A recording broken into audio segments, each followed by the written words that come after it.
Hey, what's going on, everybody? Welcome to Alone Together Pittsburgh. I am your host, Patrick Jordan, bringing the show at you. This is episode 119. I believe we're on week 38 or 39 of this absolute blur of a show. Thank you for joining us, welcoming us into your homes or mobile devices. We started the show as a sense to keep a sense of community going with everybody, let everybody know what everybody else is doing. We're not journalists or anything like that, but we've been at this a while. There was some new information that came down here. The COVID numbers in Allegheny County today were 508, which isn't great. But since we saw you last, which would have been Friday night, there have been over 2,600 new cases of COVID-19 in Allegheny County. So that would be not counting whatever happened and transpired during the Thanksgiving break. So before we get started in the show, because we're going to have some fun, we got some fantastic guests tonight. I just want to say that please, if you have the means, wear a mask. If you have to leave for any reason, everybody's got to live a life. But we beg you to please wear a mask and try to flatten this curve, bend this curve, smash this curve, anything to this curve, because we are very much trending in the wrong direction locally and nationally. So please, it's not a political thing. Put on the mask. That aside, thank you so much for coming tonight. We've got a great show for you. I mean, I said this before, we've got the folks from 25 Carrick that have been working on some fantastic things in the tech world and the education world as well that I want to share with you guys. And also, we have someone who's somewhat of we talked about them a lot. Their ears must be burning. We've got the folks from our favorite farm, Quiet Creek Herb Farm, that had the herbs that present, I just mispronounced it, but from the farm to table tasting basket that just came out last week from the harvest tasting party. They're here with us tonight to talk about Quiet Creek Herb Farm. So that's coming up later. But before we get to that, a little bit of housekeeping that we take care of on the show here. Ticking below us right here is the Venmo for Alone Together Pittsburgh. It is at Together PGH. So if you'd like to support the show, a couple of bucks, anything will help. I know that there's a lot of donations getting thrown around right now. It's end of year giving for lots of not-for-profits. Yesterday was Give Big Pittsburgh. The National Day of Giving was Tuesday. Well, we're here right now. The money that you give goes directly to the artists involved with the show on each given night. So we would appreciate that. You're going to hear me saying that a couple of times. But something else is happening here, folks. If you've been watching the show, you know that we have a little thing called the Engine House 25 Winery Jag-Off poll.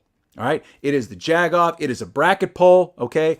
We started this thing because we've been doing this friggin' show since March, okay? We're still doing it. This is the end. We're at the finish line. The Jag-Off poll is happening, right? The bracket is now complete. We are down to the final four, okay? This is it. This is what it's all about. And because it's to the final four, what we're doing is, instead of it just being a one night overnight, we're giving each of the final four contenders one full week of voting.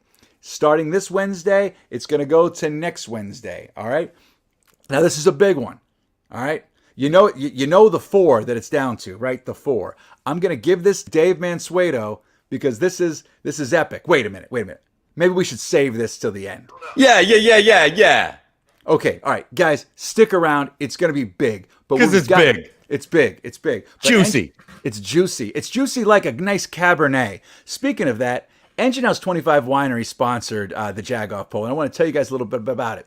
If you go to eh25.com right now, not right now, but maybe after the show, you can see the wide selection of wines that they have there, right? And if you tell them at eh25.com that you found out about their wine from Alone Together Pittsburgh, you receive $5 off per bottle. Now, they have everything from Sauvignon Blanc, they have Rosé, they have Cabernet, they have Zin, they have Blend, they have Pinot Noir, they've got Malbec, they've got everything you can imagine. It's all made locally, but the grapes come from Napa to Chile and everywhere in between. They come in a refrigerated box truck. And during the pandemic, they're doing free delivery in the 412 area code, and you can do curbside, so you can check in on that. So go to eh25.com, tell them we sent you, get $5 off per bottle. You will not be sorry. But we've got a little live poll, right? Little live in-show poll here for you right now that only you get to vote on, the viewing audience watching live, not the people listening to the audio-only podcast version of the show tomorrow, not the people watching the show later on the West Coast. Dave, tell them what the in-show poll is tonight. Oh, man. Man, everything's been so rosy on this side of the pond. You know what I'm saying? Christmas time is here. The Peanuts are back on PBS. Apple was cool about that. And the weather is finally doing what it needs to do to bring the cheer, the COVID cheer. And we have a cheery COVID jag off tonight. This is two things that you depend on, Pittsburgh. That's right. We're talking about something that you know as fondly as salt trucks versus pothole fillers. That's right. You got to have your pick. This is Pittsburgh. You know what I mean? It's a tough city. When I bring in friends, I say, look at this city. Look at the hills. We got potholes. We got crazy topography. We got big hills. We got sliding ice. You depend upon this, Pittsburgh. Salt trucks versus pothole fillers. I don't know what to say. It's like an angel versus another angel, and they're punching each other. They're out in the middle of the schoolyard, and everybody's just throwing the dollars down and saying, you know what? I've been waiting all year to see these two face off, salt trucks versus pothole filters. I wonder what they're going to do. I wonder how dirty it's going to get when the salt truck driver gets out and punches the pothole filler right in the gut. And the pothole filler takes his filler and he starts spraying the salt truck man. And they pull off each other's shirts, and then they spit on each. I don't know. Whatever. I'm out of gas on this one. I saw that, man. They can't all be winners. They can't all be winners. Well, I mean, I tell you what, you were winning, and then it wasn't a loss. It was kind of like a coffee. I only had so much coffee, and now my coffee's gone, Patrick. I got to tell you this right now. It's very similar to the Steelers played a Wednesday game today. The Pittsburgh Steelers played, and your delivery of that in-show jag-off poll was very similar to the way the Steelers played. Now, they won the game, but it was kind of ugly, and they kind of underperformed on a major level. Kind of like me. Kind of like you, but you still won. I'm happy you won. You know what I mean? It wasn't like a knock the cover off the ball. It wasn't like a blowout victory. I think everything's going downhill from here. You know what I mean? It did when I was 42. It was the winter of my life. You know what I mean? Yeah, I know what you mean. Where do you fall into this? Are you going to vote, or are you going to abstain? No, I'm going to run the show. I'm going to sit here on my butt and run the show. I didn't ask you to physically vote on the thing. I was asking you verbally right now. We're having a conversation. This conversation is over, Patrick. You better start this goddamn show. We still doing this? How many weeks? We're still doing. Hey, this is like 40 weeks. This is 38 or 39 weeks. Pittsburgh, put on a goddamn mask when we stop doing this bullshit show. It's up to you, folks. Get us off the air. All right, you can make it happen. This is it. And also, keep yourself safe. Christmas is coming. We're like the dunk tank people. You know what I mean? Dunk us. Just dunk us so we can go home. But we are home. We're all alone together. We've been keeping this thing seriously. Pete, how you doing, buddy? Pete Spinda, are you around, buddy? How are you? Fine. You good? You had a rough day today. It was cold where you were working. It was cold. Yeah, I set up one of those freezer things, walk-in freezer. Indoors. God damn it! Stop taking that thing down. Well, your hair is like perfect for it. I know. Right I got to now. get a haircut. I don't think you should. I think it looks good. You should get like a Beyonce fan on you or something, just so like your hair's blowing in the breeze. It'd be nice. But that's cool. I was just checking in. Did you have a nice weekend? It was okay. Yourself? Yeah, pretty much. A lot of running around. It's weird. COVID's just everywhere now. It's weird. Things have blown up. The news is farcical. Everything is kind of crazy. They talk about the vaccine, and everyone thinks like, oh, the vaccine's going to get here in December. Well, they got for about 1 million people, frontline workers, they deserve it. But there's also another 20 million frontline workers, and you got to get 2 of these shots. So it's a lot's coming. I think it's going to get to everybody earlier than I thought. I was thinking July, but it might be June when it gets to everybody else. So I mean, that's a positive. It's good news, right? 6 more months of sitting around waiting. Well, yeah. Everyone's got to wear a mask, and it'll make things a lot easier. But that's it, man. All right.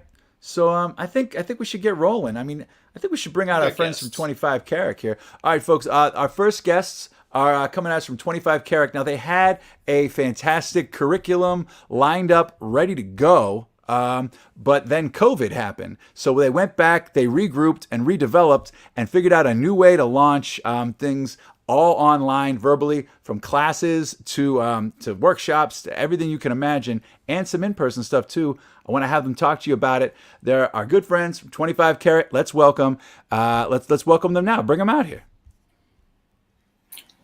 Hey. How's it going, What's everybody? going on? Hello. Thanks for having us on the show. Jordan, Carol, and Steve, thank you so much for being here tonight. Yeah, you're welcome. Thanks for having us here. Should I just jump in and talk a little bit, or what's you have any questions? Sure. I mean, I was gonna get things rolling, but if you're excited, if you're eager, get it rolling. Tell us a little bit about 25 Carrick, how it came to be, and where it's going, and how you guys pivoted. I think that's one thing that everybody's really fascinated with the watches to show how things have changed and how you guys have adapted. Okay, so let me give you a little backstory. All of us are audio people. We have a musical performance identity of our own, and then we work as audio engineers in various aspects of studio land or live sound, that kind of thing. I was a DJ and performer first, and then I got into doing live sound with the skills I had from school. So as I was working at HereCorp, which is like a sister company for 25 Carrick Ave, HereCorp noticed there was a problem in the Pittsburgh community, which was that it's kind of hard to hire new people. Let me just hit my focus ring a little bit. Sometimes that needs a switch because we're in the tech business, got to be focused. The problem was basically there was not an easy way for young people to get into the events business and work at a job doing something they enjoy and they love and they're passionate about, and they can also make a living wage at it.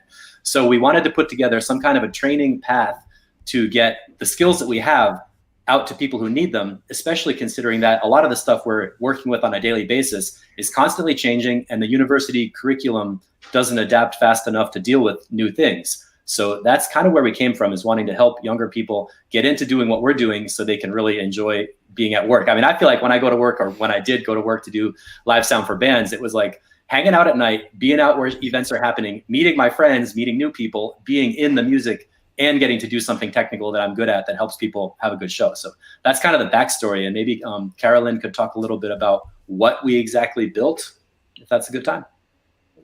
Yeah, so last year we started out with a tech camp in the summer, and actually it was really cool. They taught all kinds of different event production, like audio, video, lighting, and everything in between. And then a couple of those students actually went on to work with HereCorp as well, which was really cool.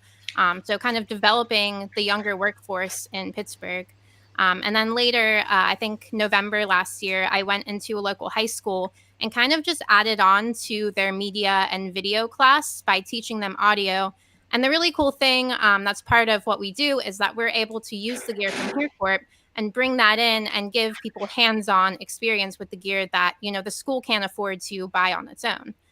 So after that, we decided to build out this whole curriculum for the Phillips Park Rec Center, which is a 16-module series of classes, which covers everything from audio to video to lighting to tour managing and everything in between, so that we can introduce these students to all the different parts of the industry that they may not know about and give them the hands-on experience that they wouldn't get otherwise.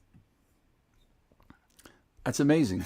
Now, how do you, how are you finding your students for this, though? Are people signing up, or are you guys piggybacking on different curriculums that are already in place? Well, so I guess, oh, go ahead, Carolyn. Well, I was going to say, so right now we're transitioning online since we can't teach the classes in person. So we've started this series called Tech at 25, which is a workshop series that we're doing over Zoom live for free. Oh, that's awesome. Now, what we're really excited about is this transition. Once we started to look at this virus, and it's been, hard on all of us this year, we realized that for at least a little while, we just mentioned the vaccine, but for a little while, things are kind of the way they are now. So how do we utilize, the skills we have, the programming that we're already building, present it to people, but also be open to the possibilities of what this could mean. This could mean being able to take our modules, which you can see on the screen there. We do everything from live streaming to audio. We do sound design, lighting basics, video, pretty much anything that you can think of in the production or the technical world. So finding ways we started off, doing these once a month module workshops, but we're open to expanding them. These can be taken, they can be used individually, they can be used for workforce development, where we come in and we teach, whether that's a school or whether we're talking about a company in itself. We can take the program that we built over the last year and then model it for whatever people need. Obviously, nowadays, the streaming thing has been huge, right? Everybody's spending a lot of time on Zoom. We're on OBS. We're on all these different streaming software. So being able to have easy access to professionals in these fields that have the time now because of COVID and not having all these gigs to jump around to, being able to focus that energy on just training people and helping people become better at what they do. That's amazing. And also the space itself, you guys are also utilizing that for performers. Is that correct? Yeah, they have a black box theater kind of thing built out in the 25 Carrick Ave building, which is a church. So performers can go in there, be spaced apart, have great video, great mics, great sound, and do a performance that captures the real vibe of what they're doing at a better technical level than they might be able to do at home. And I want to just, Jordan, that was a great description. I want to add in one more thing that's exciting. The really exciting part for me about doing live workshops and streaming is that we can collect questions from people in the audience and find out exactly what they're struggling with and then help them with that with a new workshop. So for example, our last live workshop, we talked about audio and the basics of optimizing your stream. And we found that a lot of performers need help streaming from home. And we hadn't exactly thought about focusing on that so much, but for our next workshop, which is tomorrow night, we're going to talk about how to bring your own performance as a creative person online to sound good so people can see you, hear you, understand you, and enjoy what you're putting through the video, interface. But you guys, it's not, basically the world's dominated with live streaming and everybody's video conferencing and blah, blah, blah, blah, blah, like that. But you guys also can work on every aspect, every element of behind the scenes kind of stuff, right? From sound mixing to everything along those lines. I think that's one of the most exciting parts. We all three bring different things to the table, but then with having the umbrella of HereCorp and having the expansive selection of services that they offer, and like Carolyn mentioned earlier, some of the students in the first module were hired on by HereCorp. So again, this is real training that can be used in real time, in real life, and can be used to make real money. That's amazing. I've been a fan of HereCorp since its inception. I've worked with them religiously across the board. That's actually how I met Carolyn and Dave Bjornson and everybody like that. They're awesome. So this is a perfect fit. And it's shocking to me that you got. There was a huge suction void for somebody that needed to do this, and I can't believe nobody else did it. But you guys are the people for the job. So I'm excited about that. So all right. So on some of the previous workshops that you guys have had so far, what were some questions? What were the kind of questions that were coming in?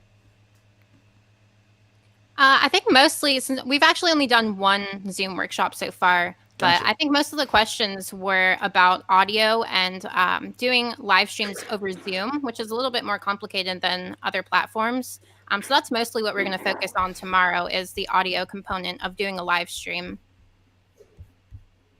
That's awesome. Well, what time is that happening? Because I might have to tune in.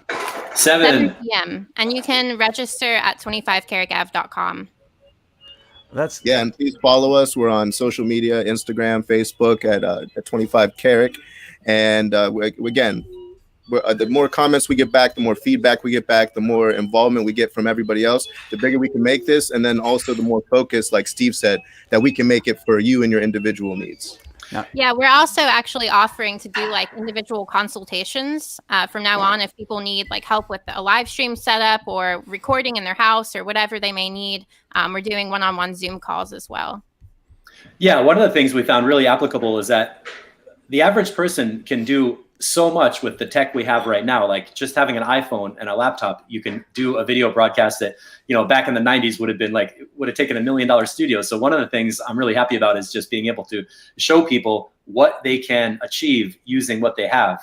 And, sometimes just having the advice from a person who knows the right settings or a couple of little tips from us can make the end user experience so much better. And then the people broadcasting can have a lot more fun. Now, you guys are such professionals. You guys have gobbled up so much information and got it into such a tight little package here. This is amazing. But while we have a minute, I'd like to just go into a little bit, like about a minute or so of each of your backgrounds, like gigs that you guys have had, other things that you've worked on outside of this project. We could start with Jordan. Sure. So actually went to school for audio engineering in 2008 at the Conservatory of Recording Arts and Sciences. From there, I found my way up to New York, where I interned at Chunk King Studios, a legendary hip hop studio where the Beastie Boys came out of. Then I got hired on at Quad as an engineer, which is in Times Square. Ended up working with a variety of different artists everywhere, everyone from like Andrew Lloyd Webber to Pharrell to even meeting Kanye at both of those studios. From there, I was picked up by a hip hop artist named Donis, which took me on tour with everybody from, I was on tour with Lauryn Hill, ended up with a group called Chitty Bang, which took me out with Wiz Khalifa, Kendrick Lamar. I even did video work for the Dixie Chicks. So here in Pittsburgh, which is my hometown, come back. I've been doing a lot of live sound around the city over a number of years. If you guys remember Latitude 360 up in Robinson, that was my house. I was the house engineer there for a while. So I'm just really excited to take all the experience that I've garnered over the last however many years and bring it to you guys. Okay, now Lauryn Hill, right? Live, are you doing live stuff or studio stuff with Lauryn Live Hill? stuff. Okay, Yeah. so was she always kind of late showing up to the gigs, or was that just a Pittsburgh thing? When we were doing the Lauryn Hill stuff, that was in 2010, toward the end of 2010, and it was all festival stages. Okay. So in those, they may be late getting on stage, but they're there in general because it's like an all-day affair. But I do know, she definitely has a history of pushing that. I didn't mean to put you on the spot or anything. I don't want to like call it out, but yeah, just curious, just because. No, I think everybody tries to push it a little bit. There's like some mystique. It's just different artists, they feel differently about it. Some of them are late because they're late. Some of them are late because they want people to wait, and Right. Sometimes they're late for no reason, it seems at all, Right. That's cool. Fantastic. Steve, what about you? Okay, well, I started making live electronic music in the late 90s in New York. I studied at the Sonic Arts Center, which is part of City College, where I learned recording and production and also some things about performing and stuff, which helped a lot. We had to study music theory and sing in the choir and do the whole thing. And basically after school, it was not really possible to make a living in New York City. I was working in an electronics repair shop with some great techs who had been on tour with Pink Floyd and one guy who like built a studio for Wu-Tang and stuff. And I had a lot of super technical advisors around, but actually, jumping to the next level of performing with underground electronic music wasn't something that would pay your rent. I did play at some great venues like Ruby Lad and Third Ward and stuff, if you know those. So I packed up and went to Europe, where I could live in the Czech Republic and basically start DJing all the time. I learned a lot about being flexible. Like I became a music teacher in a kindergarten and found out that teaching is such a fun thing to do. It's so rewarding. It's as much fun as performing for 1,000 people. When you have kids and the light bulb goes on, it's like a show. It's awesome. So I was doing that, putting events together. I started using my own live sound skills, and we had to do things like rent a sound system, get a generator, get lights, hook up all the aspects of a show. So I found that being multifaceted was really a big advantage. It let me hop around, do different jobs, meet people who had technical problems and find ways to solve them so they could make more money at their events. And then they would ask me to come back to help again next time. And the more you can help other people solve their problems, the more you become part of the network or the community where you're living. And that's how you can turn it into a career. And that's the kind of thing I like sharing with people I work with. So right now I'm basically doing studio production. Obviously nobody's really performing right now. So teaching online, I have a project called Mixitecture, like the architecture of your mix, where I teach Ableton Live electronic music production online. And I work with 25 Carrick Ave, and I'm happy as a clam. That's great. It's great. And Carolyn, what about you? Yeah, so I have a bachelor's degree in music technology, which is kind of half performance and half tech. I'm a flute performer, which is where most of my musical background comes from. But after I graduated from college, I started freelancing right away, doing audio, mostly live sounds. I was the house engineer at Brillabox for about 4 years, which unfortunately closed due to COVID. Just jumped around production companies, different local venues for a while. And the past couple years, I have been on the road touring as a front of house engineer and tour manager and flute player as well, with bands like Your Smith, Chick Chick Chick, Miha, and a few other ones as well. I've been really, really lucky to fall into a job where I can mix and play flute, because I play flute from front of house with a few of my artists. So I love my job so much, miss it so much. But since COVID, I've been adapting. I've become the chapter head of the Sound Girls Pittsburgh, co-chapter head. And I've been doing all kinds of different mixing and mastering work, lots of live streaming stuff, and educational work with 25 Carrick. So hanging in there. Awesome, guys. I mean, thank you so much. I mean, the wealth of talent and resources here. This is Ellen Mansueto said this is a great artistic resource, and she's correct. Watching this right now, I'm just excited that you guys are doing this out of Pittsburgh and bringing this to everybody. But before we wrap up, one last question for you, and it's pressing: salt trucks or pothole fillers? Man, Where do you guys fall? Salt trucks all the way. I'm going to have to go trucks? salt truck. I'm a salt truck man all day. Yeah. You know, I was thinking I was leaning towards salt trucks, but then like, you know, my street, I live on what is technically a private drive. Okay. And it's just because there's a cul-de-sac at the end of it. It's not like I live in the suburbs. I live in the city, but there just happens to be a dead end street. The city doesn't pave my street. The city doesn't plow or salt my street. I had to fill the potholes on my street myself. Right?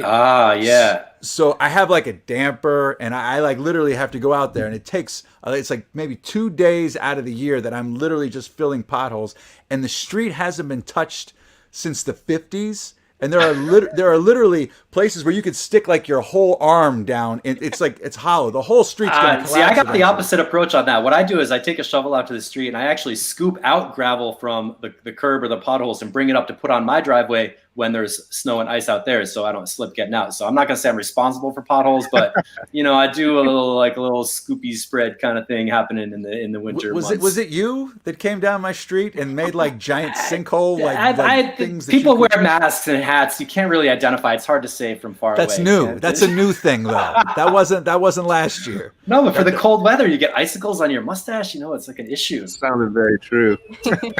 I've only had the icicles on my mustache happen 1 or 2 times. See, the salt can melt those icicles, is what you got to remember. You don't want to put the street salt on your face. No, you run behind the truck. You get the spray. It's like you run behind the truck to spray. All right. So that's interesting. All right. So we got 3 salt truck votes. Dave, before we let the 25 Carrick crew go, how are the votes looking? The people that are actually voting. Man, this one is hot. For something we came up with 30 seconds before we went live tonight, man, this thing's on fire, and it looks like, the wind is blowing for salt trucks, 71% to potholes. All right. You know? What always gets me is that there's a few people are voting and way more people are watching. So I mean, just click your screen, get in the game, or you'll be worried, you'll be regretting it for the rest of your life if you don't vote, like in Georgia coming up here.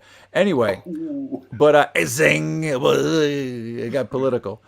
Anyway, guys, thank you so much. And tomorrow, 7:00, go to the 25 Carrick website. We've got it in the comment section, and it's coming across the screen here.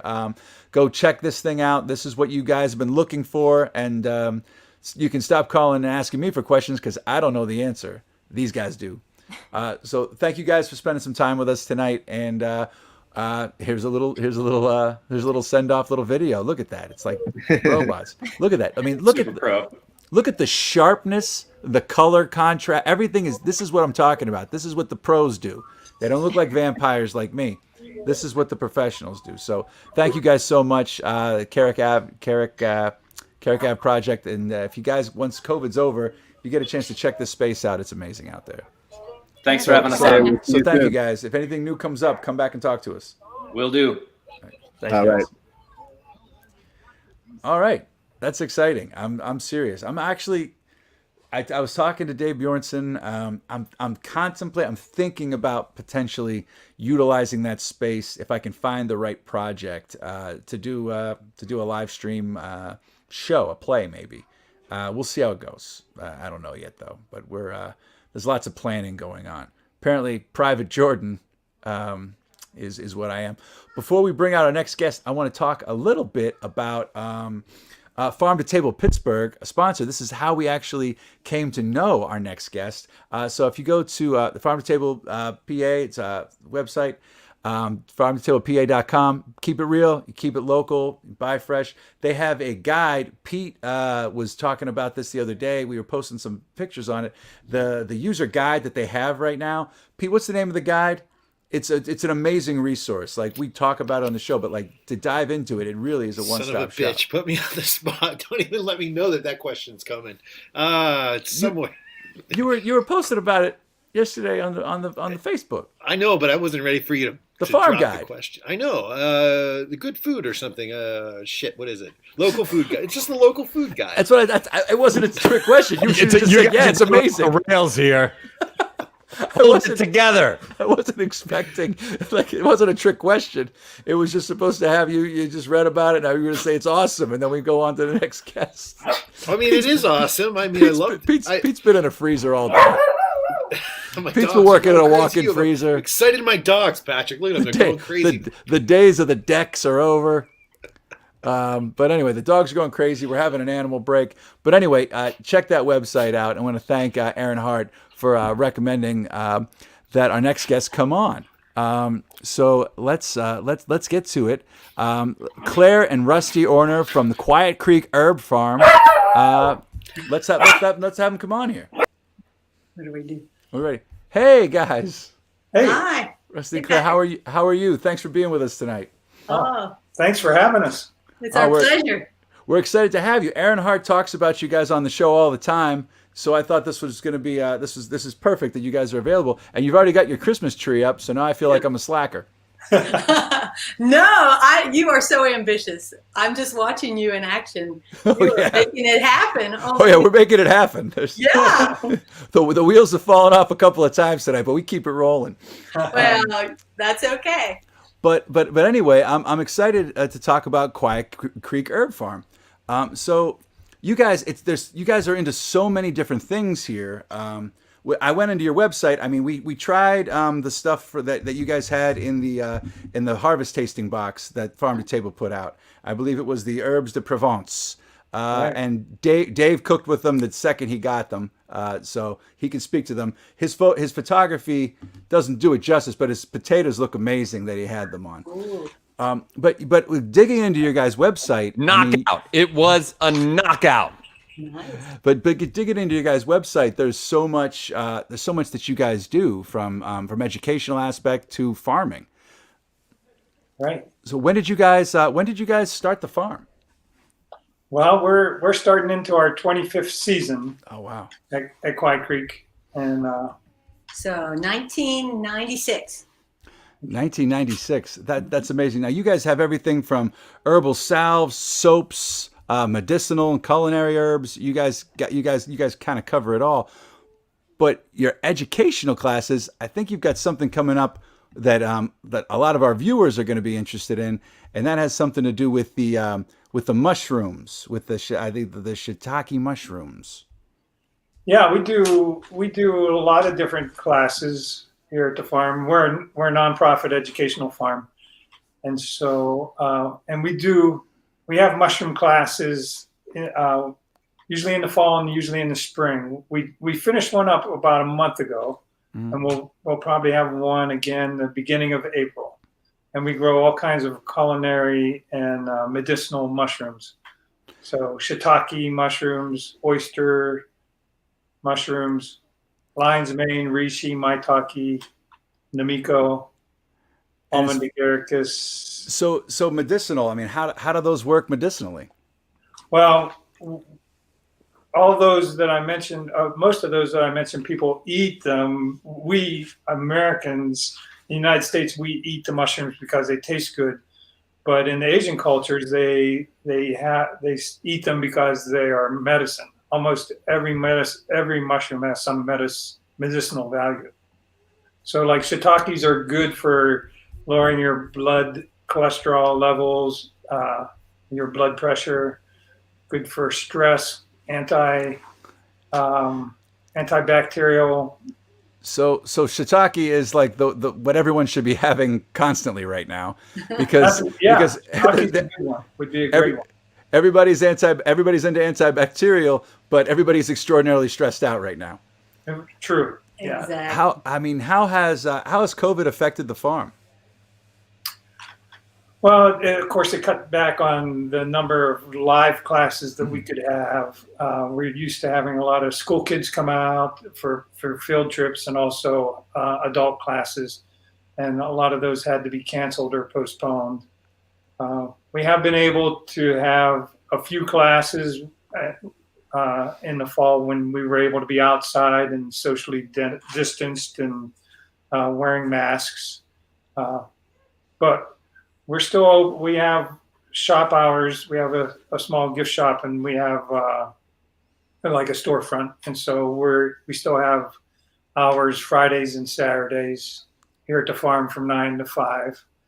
And that's awesome. And the best place for people to find up you is the QuietCreekHerbFarm.org.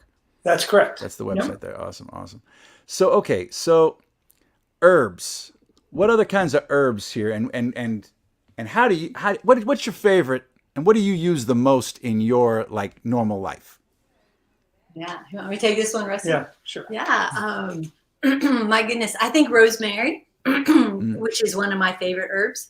It is in the herb de Provence that you have sampled and made those beautiful potatoes or shared your chef. But rosemary is one of my favorite. It's a tender perennial here in Western Pennsylvania. We can't grow it as hedges like they do in Virginia on down further south, or in California, in Seattle, Washington, all of the Northwest. But we can grow it in our high tunnels and then bring it indoors and winter it. But it has so much incredible flavor. I love to put it in butter and make homemade popcorn and sprinkle nutritional yeast with rosemary butter.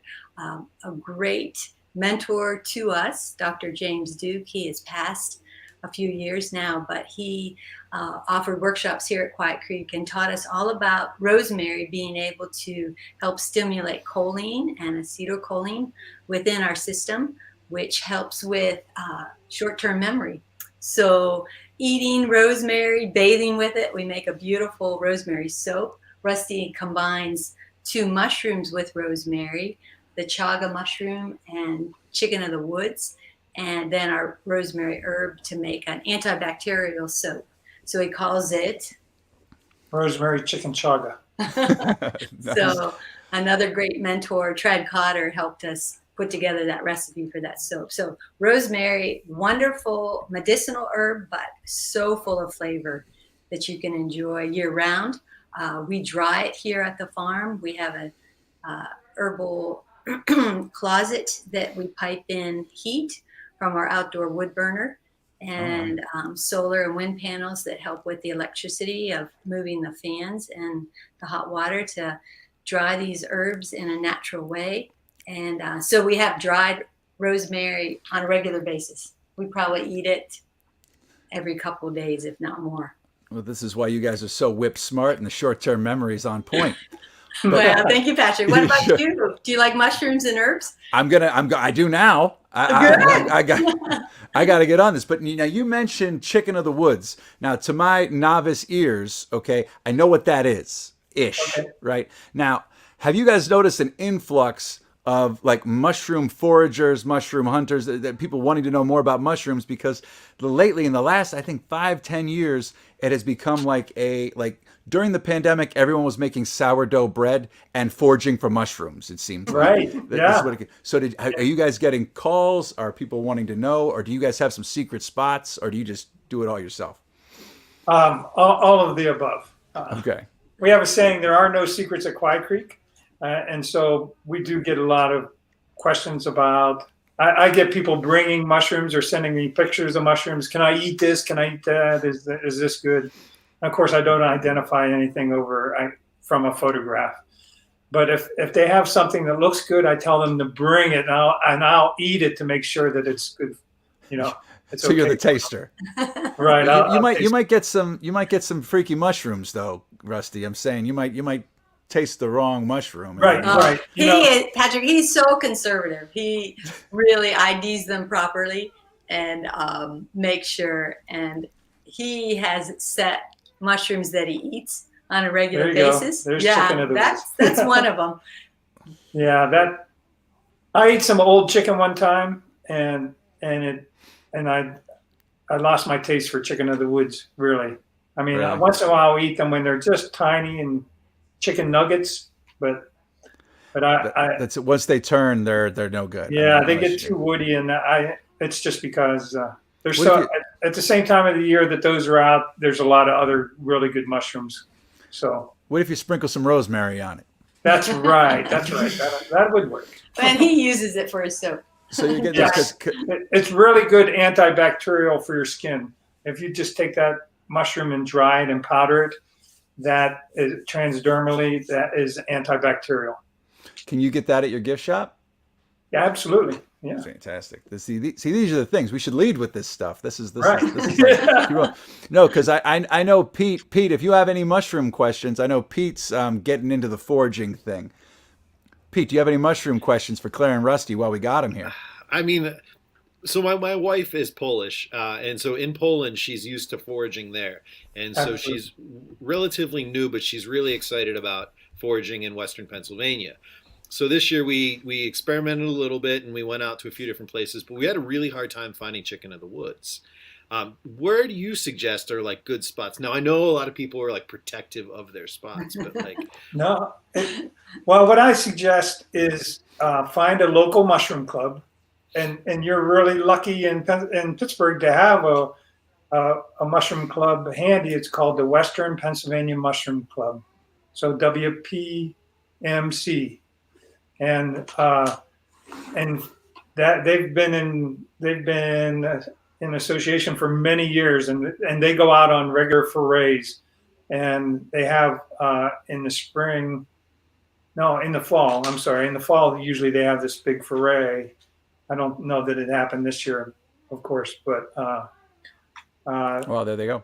yeah. So they're fantastic, and you can learn more in a day than you can in 5 years reading a book, just from going out with these experts, for sure. Yeah, I'm fascinated because I'd be fascinated. See, whatever that is right there. What's the guy holding there in the second one? Not the chicken. Oh, it went away. Yeah. Yeah, I'm pulling. Who's holding a mushroom? I have good call. Good call. I get crazy mushrooms at my house, and I live in the city, so it's just weird that I have like these crazy. Like I went away for a couple of weeks, and I came back, and there was just this massive. I believe it was hen of the woods. Right. Yeah. And it was growing out of the foundation of my house. It was through a crack in the concrete. Fantastic. So Yeah. like just massive. And that mushroom, whatever that guy's holding there, that grows in my front yard. Right. Whatever that Yeah. is. Yeah, so. Again, I don't. No, I'm always curious if I should eat it or not. So Well, there are old mushroom pickers and there are bold mushroom pickers, but there are no old bold mushroom pickers. And then the Croatians have a saying: "All mushrooms are edible, some only once." nice. there you go. I'll take that one with me. Yeah. Well. So I have one more question. Go ahead. Sorry. No, go In the video that Dave played a little bit earlier, they showed some people rolling logs and like drilling holes and filling them Right. with the spores. Is that something you offer at the class? Absolutely, yeah. That we cultivate a dozen different kinds of mushrooms that we can grow. Like in that video, that was shiitake mushrooms. We drill holes, fill it with spawn, and then let wax over the hole and set the log, and the log has to incubate for 6 to 12 months, and then it starts fruiting. And Oh, so wow, so it takes that's that something long. that we teach for sure. So It takes- that's what is the inoculation station, what you saw, Pete. Oh, okay. The inoculation I like that. station. You Yeah, got it there. I bought my my wife some of those. I figure what it's called, Nearby Naturals. They sell those boxes that you cut open the little bag and then it grows the Right. mushrooms. Yeah. And we had some success with those, but she's like all about. She's like, we're gonna get a log and we're gonna drill the holes and like do it right. Yeah, just like that. Can people buy the mushroom logs now? Yes. Yeah, they make Yeah. a great holiday gift. Yeah, for sure. it's a popular Christmas gift for sure. So Yeah, go on. Oh, we have a couple hundred logs growing at one time, and so if people come to the farm, they can get the pick of the litter, whatever they want. So that's what a Yule log is. Well, that could be. You Yeah, just I don't like want to that. burn it. You just don't. Yeah. All right. So this Yeah, is put this it is amazing. under a shade area, like an evergreen tree, year round, and it'll produce during like June through September a couple different times.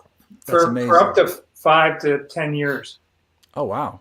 So that's amazing. So you guys are just a 2-hour drive from Pittsburgh for people to come to check out what you guys are doing. Now, what else do you have? I mean, the holidays are coming. Other than the log, what else do you guys have that are like the perfect little Christmas gift that a lot of people kind of do? I mean, I've got stocking stuffers of Rosemary. They're coming. I'm gonna buy you guys out. Yeah, I know a lot of actors in the short-term memory, man. Everyone's gonna be really rusty. No pun rosemary intended. salve, Patrick. Yeah, rosemary salve. You can put it on your face. We make all kinds of soaps. We have probably 15 different herbal teas that we grow and blend here, from snooze tea to Dr. Feelgood tea. Cold and flu tea is pretty popular right now. Beautiful culinary mixes. The herb de Provence that you featured. It's amazing. Along with a ranch salad dressing mix, herbal butter, probably about 11 different soaps from rosemary, lemongrass. We have, my favorite is lavender lemongrass with our loofah sponge. Oh, nice. There we go. Sponges. Oh, there you go. Yeah. And just wonderful homemade soaps with the herbs grown here at Quiet Creek. That's amazing. And this is like when you want to buy fresh and buy local, this is the kind of thing that we talk about here. And this is why we love Farm to Table, for telling us about you guys. Claire and Rusty, thank you guys so much for coming on here. And Pete, do you have another question? One last question. Sorry. Do you have an online store that people can purchase, or is it all in person? Yeah, Patrick asked about how COVID has affected us. We've had a lot of great young, inspiring technical folks, from our own sons to our team of apprentices this summer, and we have launched an online store. So all of those things that I mentioned are available. We haven't yet shipped out logs, but we welcome you to come here to the farm and tour and purchase a mushroom log of your choice. And at the website that you have listed, quietcreekherbfarm.org, all of that's on our online store. You've got to come to the showroom for the log, but everything else will get shipped. That's right. Well, we want you all to connect with the beauty of the outdoors of Western Pennsylvania. You know what Aaron Hart is promoting with Western PA Farm to Table. Local food is what it's all about. If you come this weekend, I will have fresh salad greens and I will have fresh sprouted wheat bread that you can all enjoy. Can't beat that. Well, thank you guys so much. Erin Hart also wanted me to tell you guys that she thinks your chai tea is the best. Oh. Well, thank you. We think Erin's the best, for sure. Well, she is. You're not alone in that regard. So, well, anyway, thank you guys so much. Everyone, go to quietcreekherbfarm.org. Check out the gift shop. And if you want to go get a log, this weekend would be the time to do it, because they've got the fresh salad greens and everything else you ever want right there. Claire and Rusty, thank you so much for your time. And if you guys have anything coming up when you get your classes back on again, if you'd like to come back, let us know. We sure appreciate it. Thanks, it's been Patrick. a pleasure. Thanks, Pete. Yep. We like what you're doing. Thank you. Good night. Yeah, good night, guys. night. All right. So, and then my daughter Pepper came in and said hello right at the end. Well, that's great. I mean, this was an educational night for me, and it could be for you guys too. And we've had educators from different varieties on the show tonight. Dave, let's check in. How are things going with the in-show poll? Groovy. All right, it's fantastic. So I'm guessing the poll's in the same respect. Oh, all right. Nobody likes pothole fillers. I feel like 4 people felt bad for the pothole fillers. I don't know what the deal is. Salt trucks. It's all salt trucks, man. Look, the salt trucks are like the instant, but the thing is, the pot fillers, they have a small window, right? That one day when the temperature's right and they can go out there and fill those holes. There's the quick ones and there's the permanent ones. It's tough, man. All the convection about potholes in Pittsburgh, you would think that the fillers were like the heroes when they come in and just, but whatever. Well, they don't have time, man. It's always raining or it's always cold. The salt truck, look, the salt trucks are heroes of the day in the minute, but the salt rips up the street. It makes the potholes. It expedites the process. It's science. Anyway, Let's stick a fork in this science experiment. okay, we're gonna call it salt trucks win the day barely. Wait, no, pothole fillers win the day. I'm sorry, pothole fillers. Wait a minute, That's what the happened? W. Did this just change right before It our just very changed before our eyes. I was just about to raise the salt truck's hand, and it turns out pothole fillers. Last minute. At the That's distance. right. They get it going. Those guys, the salt truck guys, they stay in the truck. You know what I mean? It's warm. The pothole fillers, somebody's got to be out there, man. They're out in the elements. You don't know what's happening. Cars are driving by, splashing stuff at you. All that salt's getting all over it. That's it. Pothole fillers win the day. So speaking of winning the day, And they didn't even cheat to win. no, they didn't. So anyway, I don't know what that meant. I don't know. That sounded like it was like a loaded thing, and I'm like, how did someone cheat? Tara Mays wants to know, has anyone ever tried to cross town dodging potholes that could kill your car? I vote for pot fillers. Boom. Tara Mays probably tuned in and was the deciding vote right there at the end. Yeah, check that out. Jackie Page. Took the words right out of her mouth. We're on the same. We're vibing, Jackie. I get that. I hit a pothole, and man, it just destroyed my tire. Like about 4 years ago, it was. You hit a gnarly. pothole, and sometimes like the hard ones, it hurts your teeth. Like Oh, you yeah. can feel it, and because you just know, like, yeah, at least my front end alignment's gone. The axle's probably busted, and there are potholes that could like eat your car.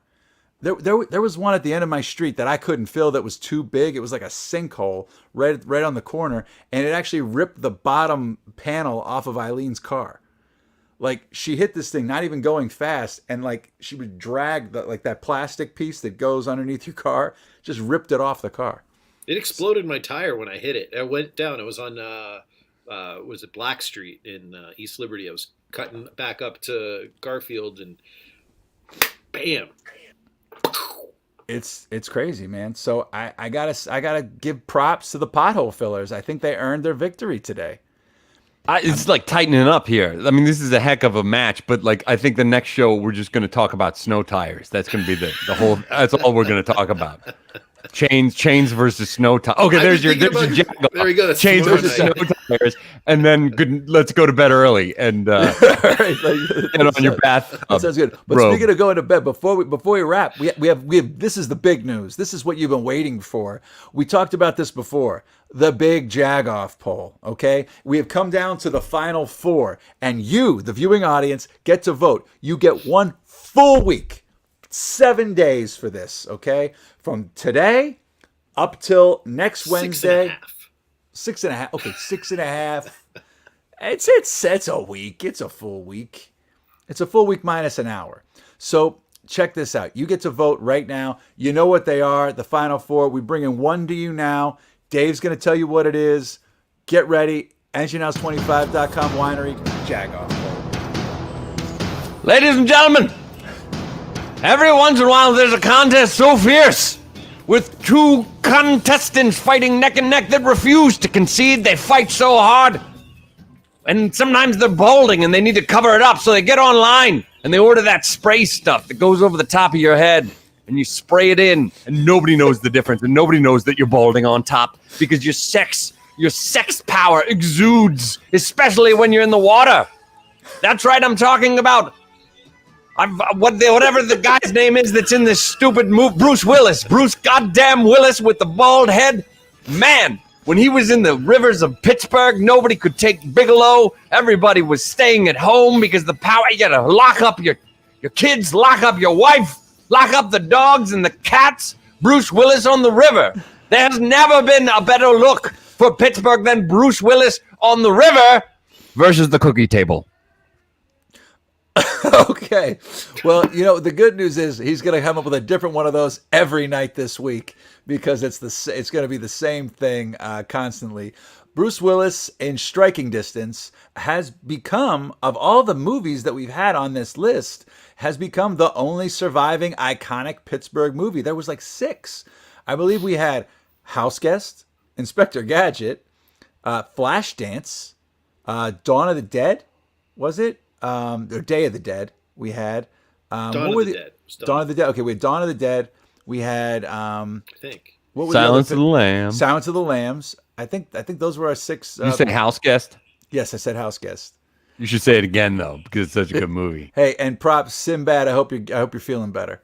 We also had Dark Knight too.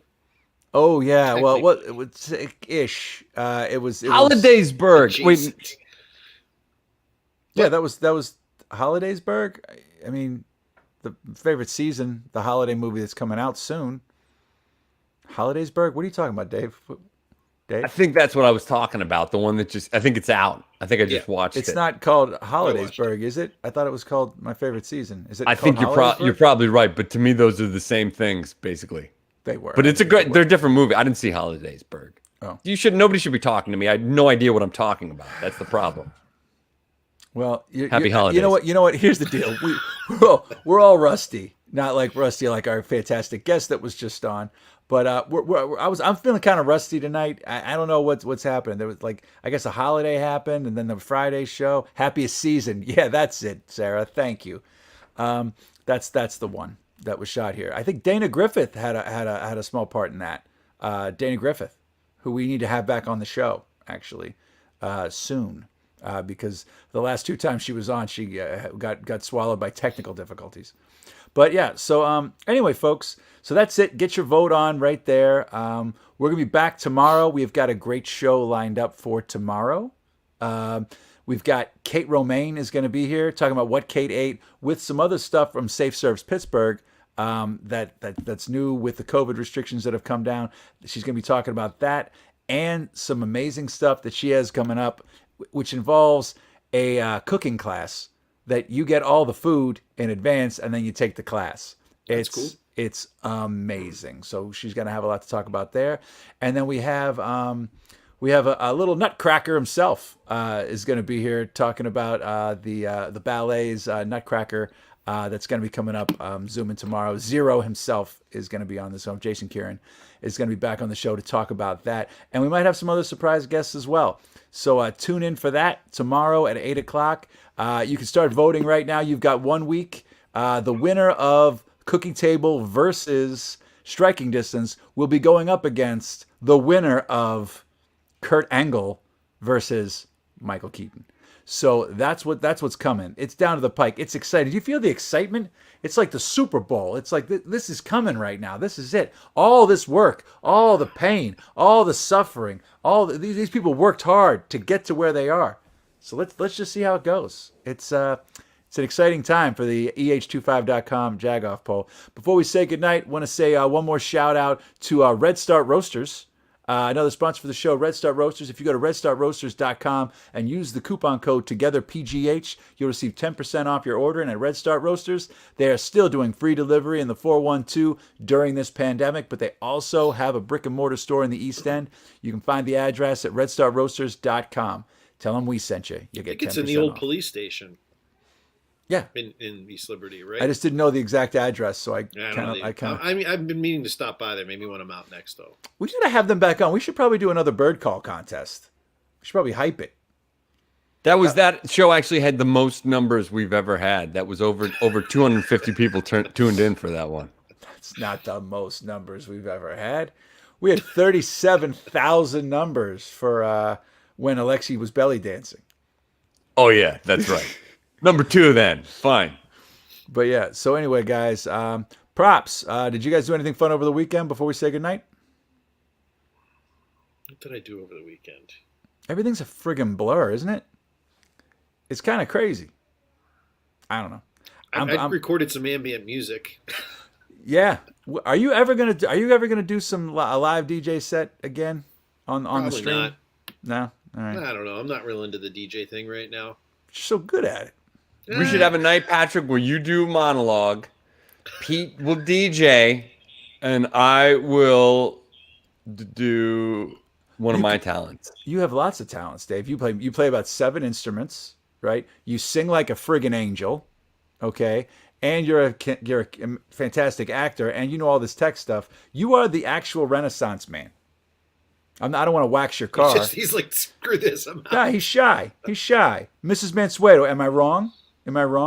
Mrs. Mansueto, what was your favorite performance of Dave's? From a band to a play? I'd like to find out.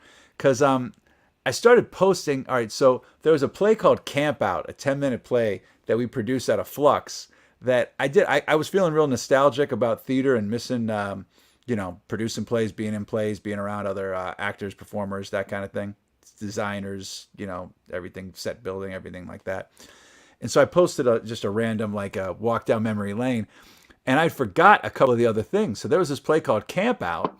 I sent you guys pictures of it. It was Dave with the tent and the Cub Scout leader uniform. I sent these pictures. Dave's pulling the switches here, so he's probably not going to show the picture. But the other actresses that were in the play with him were very excited about Camp Out and talked about it on Facebook. So I thought, Dave has been at this for a while. He's been in the game for decades. So enough about Dave. Let's talk about you. Everyone at home, remember to wear a mask, keep social distancing, keep washing your hands, keep this thing going. Mask wearing has been talked about in, cinema for years. We didn't realize it. I mean, did you know in The Princess Bride, they talk about wearing a mask? Did you know that, Pete? I don't know. I might have seen a clip or two. Yeah, they talk about mask wearing in The Princess Bride. Now that's... Why you wearing a mask? Were you going to acid or something like that? Oh no, it's just they're terribly comfortable. I think everyone will be wearing them in the future. He knew. Wesley knew. Do you know what I mean? He does have the proverbial dick nose going on there, though. It was a different time, Dave. He's not Nostradamus. Nostradamus. The dick nose thing is... Oh, yeah, that's the other thing. Okay, I see so many dick noses out. Like, I'm pretty much in my car for the most of it. I've had to go, you got to go do a couple of things here and there. But, there's so much of this. And here's my biggest pet peeve, right? People that pull their mask down to talk to you real close so you can hear them, and then they're wearing their mask, they're wearing their mask. Hey, let me tell you, or cough. I've seen somebody pull it out just to get it out of the way so they can get it. I feel like I'm crazy, man. I feel like I'm an insane person when it comes nobody to sets the example. There's no loose lips sink ships guy. But it's too late, right? There's no Smokey the Bear. Yeah, we're out. We're already through this. It should have happened in February. Last February, not the one that's in 2 months, 3 months. Well, I think as things are starting to hit closer to home for people, they're starting to take it more seriously. Like, I know people personally that weren't initially and now are, because they're finding out friends and family and relatives. And I talked to a friend whose son is a surgeon in South Bend, and there's no elective surgeries anymore over there.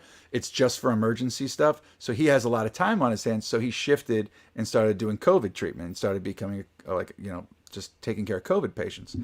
And he said that there's no beds, right? They have a refrigerated morgue in the parking lot, two 18-wheelers, because the morgue's overflowed inside. This is pre-Thanksgiving. And he said they had a guy came in, 62 years old, in good shape, right? And he just needed ICU care, right? They couldn't give it to him. They tried to move him to a different hospital. Nothing in South Bend, nothing in all of Indiana. They called Michigan, nothing in all of Michigan. Couldn't get him a bed anywhere in the tri-state area. And he ended up passing away. And it's putting it's taking a toll on the frontline workers, nurses, doctors, surgeons, in addition to the people who have it and their families. This is just wreaking havoc, and more people need to, just, it's as easy as wearing a mask. I mean, it's not 100% with the mask, but it knocks that friggin' number down, man. So that's just the one thing that, I don't know. There's a million stories. You can't turn on the majority of the news networks and not hear other people's stories and have doctors on talking about this, that, or the other thing.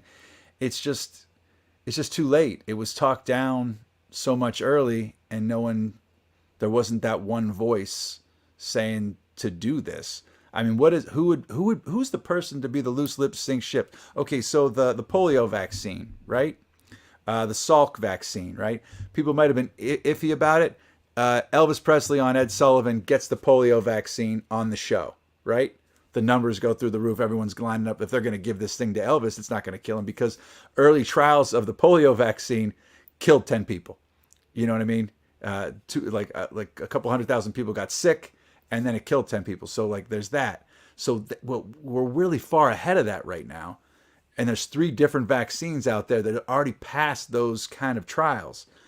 But who's going to be the one that says, take this vaccine? Who's going to be the one that could say, put on a mask?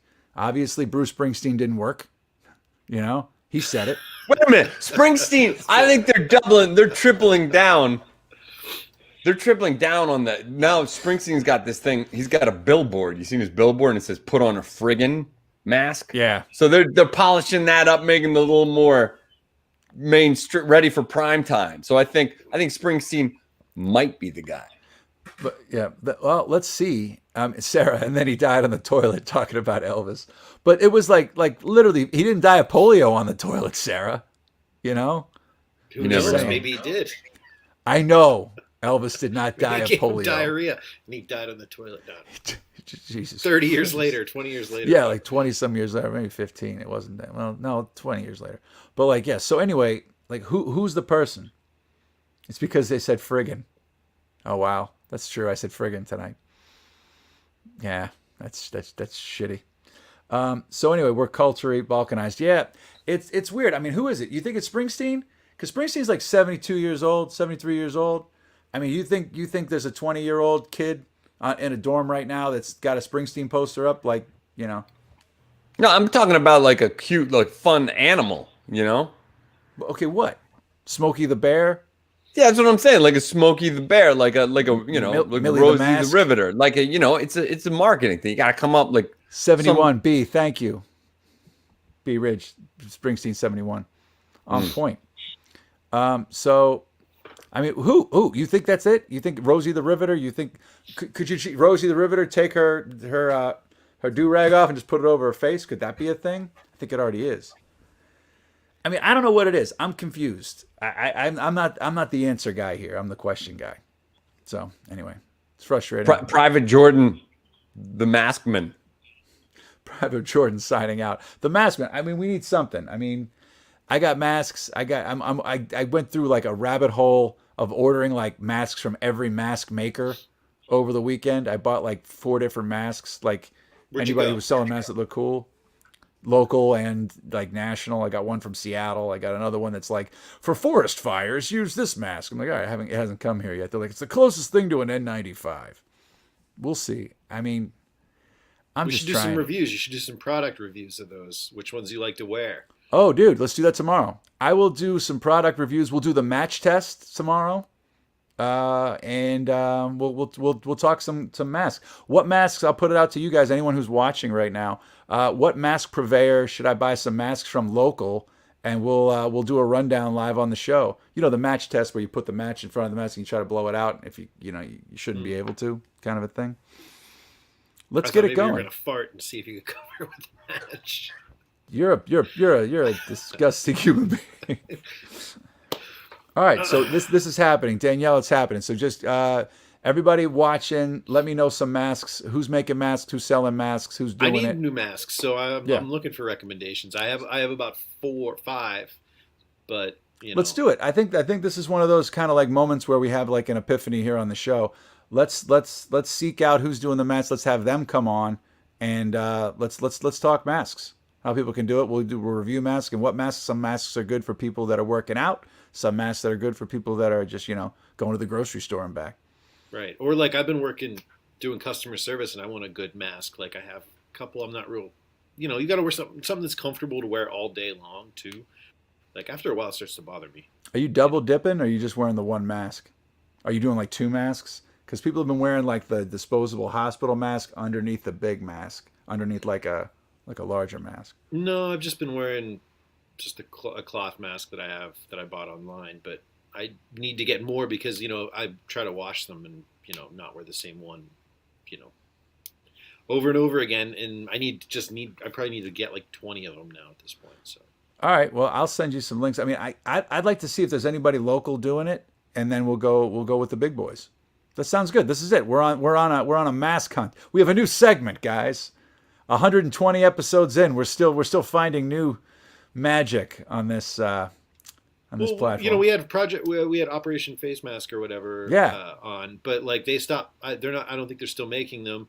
But those are the ones I had a couple from them that I had for months, and then I ordered a couple online. Some I really just hate, and I think it's important to have something you feel comfortable wearing if you're gonna have to wear it for like 5, 6, 7 hours. This one that I got, I forget the company that I bought it from. It was like BuzzFeed had it ranked high or something.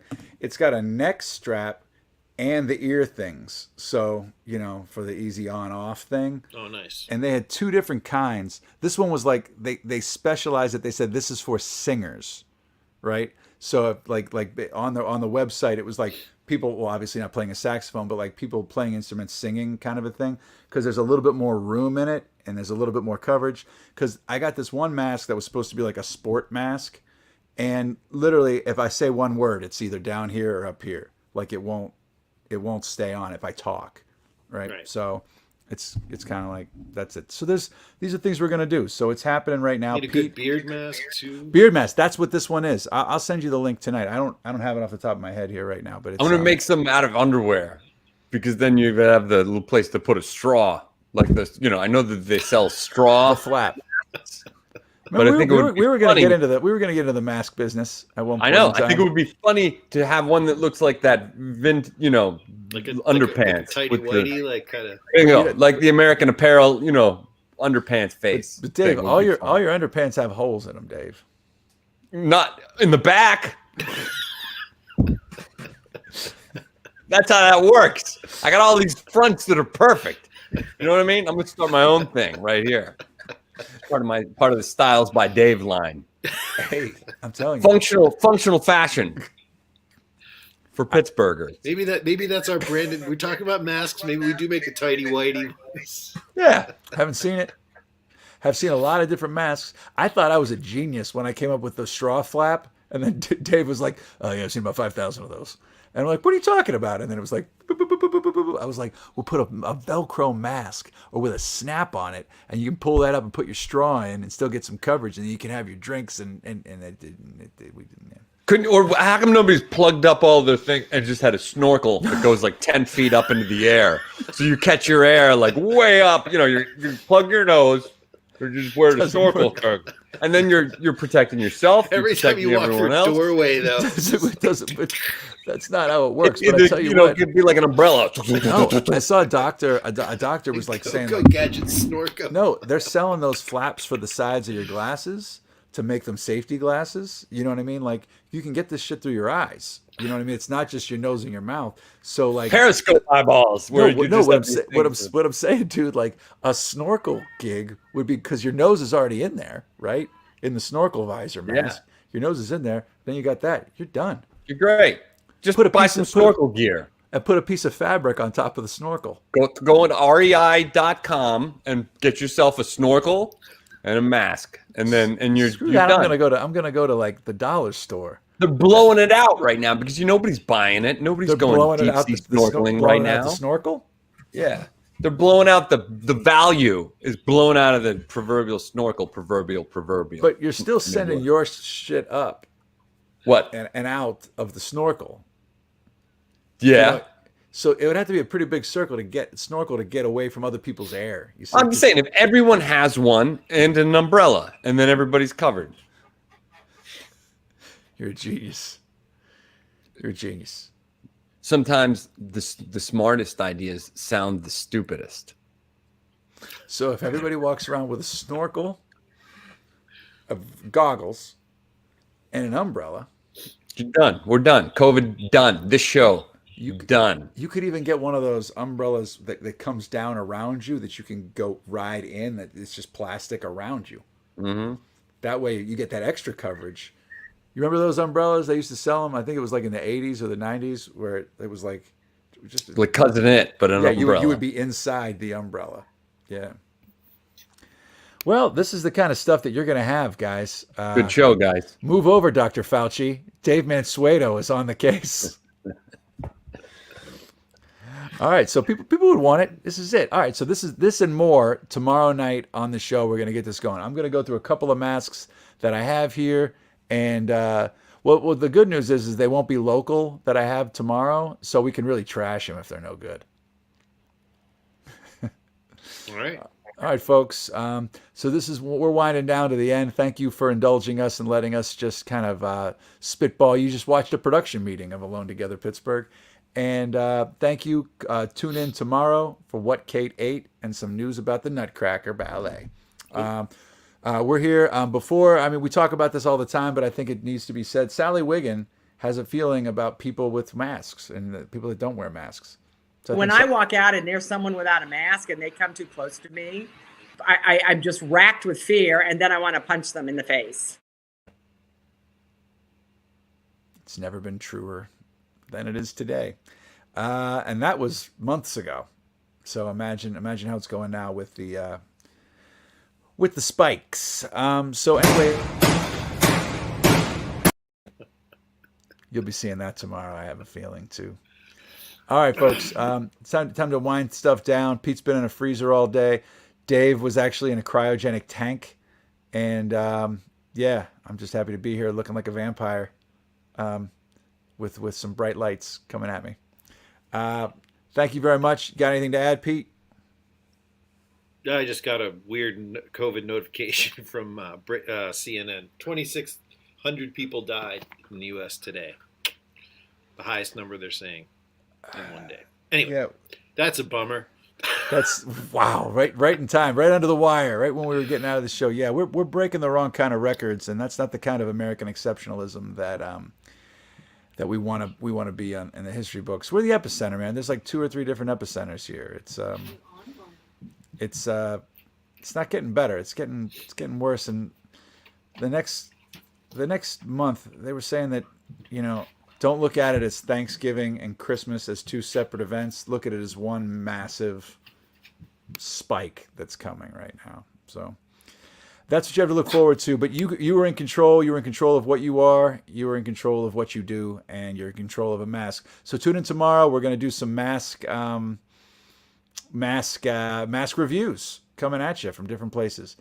Dave, send us home. I think the Snorks are the right mascot for this whole thing. The Snorks. Remember the Snorks? Yeah. All right, that sounds good. All right, folks. Well, thank you very much. We're a little past the time. We're going to leave you with dogs having fun on a bed.